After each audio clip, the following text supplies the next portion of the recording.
کے بھائی کا کسی کو علم نہیں ہے کہ وہ کہاں ہیں اور کس حالت میں ہیں۔ اس لیے حقائق سامنے آنے چاہیے۔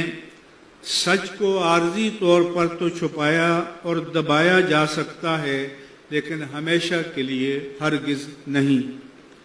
یہ بھی رپورٹ ہوا ہے کہ تحریک لبیک پاکستان کے بعض ارکان کے مکانات کو گرایا گیا ہے۔ اگر یہ سچ ہے تو یہ انتہائی سنگ دلانہ اور شقاوت پر مبنی کارروائی ہے۔ ہمارا مطالبہ ہے کہ حکومت فوراً ان تباہ شدہ مکانات کو اپنے خرچ پر تعمیر کرے یا ان کا معاوضہ ادا کرے۔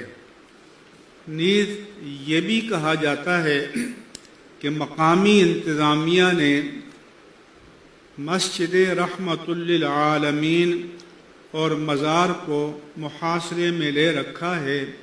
اسے فوراً واگزار کیا جائے تاکہ 5 وقتہ نماز اور جمعۃ المبارک کے لیے مسجد کھلی ہو اور لوگ مزار پر آ کر فاتحہ پڑھ سکیں۔